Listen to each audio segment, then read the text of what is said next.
ಇನ್ನು ಮಾಜಿ ಸಿಎಂ ಕುಮಾರಸ್ವಾಮಿ ವಿರುದ್ಧ ಬಿಆರ್ ಪಾಟೀಲ್ ವಾಕ್ಸಮರ ಮುಂದುವರಿತಾ ಇದೆ. ಸಿಎಂ ಆರ್ಥಿಕ ಸಲಹೆಗಾರ ಹುದ್ದೆಯ ಬಗ್ಗೆ ಮಾಜಿ ಸಿಎಂ ಎಚ್ ಡಿ ಕುಮಾರಸ್ವಾಮಿ ಹಗುರವಾಗಿ ಹೇಳಿಕೆ ಕೊಟ್ಟಿದ್ರು. ಗಂಜಿ ಕೇಂದ್ರ ಓಪನ್ ಮಾಡಿದ್ದಾರೆ ಎಂಬ ಎಚ್ಡಿಕೆ ಹೇಳಿಕೆಗೆ ಇದೀಗ ತಿರುಗೇಟು ಕೊಟ್ಟಿದ್ದಾರೆ. ರಾಜ್ಯದಲ್ಲಿ ಗಂಜಿ ಕೇಂದ್ರ ಆರಂಭ ಮಾಡಿದ್ದಾರೆ ಅಂತ ಎಚ್ ಡಿ ಕುಮಾರಸ್ವಾಮಿ ಅವರು ಹೇಳಿದ್ರು. ಈ ಹೇಳಿಕೆಗೆ ಇದೀಗ ಬಿಆರ್ ಪಾಟೀಲ್ ತಿರುಗೇಟು ಕೊಟ್ಟಿದ್ದಾರೆ.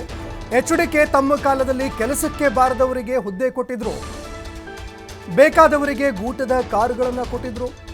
ಈಗ ಅವರಿಗೆ ಈ ವಿಷಯದಲ್ಲಿ ಮಾತನಾಡುವ ನೈತಿಕತೆ ಇಲ್ಲ. ಬೆಂಗಳೂರಿನಲ್ಲಿ ಸಿಎಂ ಆರ್ಥಿಕ ಸಲಹೆಗಾರ ಬಿಆರ್ ಪಾಟೀಲ್ ಆಕ್ರೋಶ ವ್ಯಕ್ತಪಡಿಸಿದ್ದಾರೆ.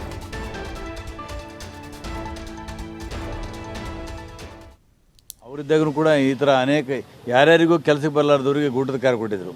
ಇದು ನೈತಿಕತೆ ಅವ್ರ ಹತ್ರ ಇಲ್ಲ. ಅವರಿದ್ದಾಗ ಏನು ಮಾಡಿದ್ರು ಅಂತ ಕೇಳಬೇಕಾಗ್ತದೆ. ಅವರಿದ್ದಾಗೂ ಕೂಡ ಈ ಥರ ಅನೇಕ ಯಾರ್ಯಾರಿಗೂ ಕೆಲಸಕ್ಕೆ ಬರಲಾರ್ದವರಿಗೆ ಗೂಟದ ಕಾರು ಕೊಟ್ಟಿದ್ರು. ಇದು ನೈತಿಕತೆ ಅವ್ರ ಹತ್ರ ಇಲ್ಲ. ಅವರಿದ್ದಾಗ ಏನು ಮಾಡಿದ್ರು ಅಂತ ಕೇಳಬೇಕಾಗ್ತದೆ. ಅವರಿದ್ದಾಗೂ ಕೂಡ ಈ ಥರ ಅನೇಕ ಯಾರ್ಯಾರಿಗೂ ಕೆಲಸಕ್ಕೆ ಬರಲಾರ್ದವರಿಗೆ ಗೂಟದ ಕಾರು ಕೊಟ್ಟಿದ್ರು. ಇದು ನೈತಿಕತೆ ಅವ್ರ ಹತ್ರ ಇಲ್ಲ. ಅವರಿದ್ದಾಗ ಏನು ಮಾಡಿದ್ರು.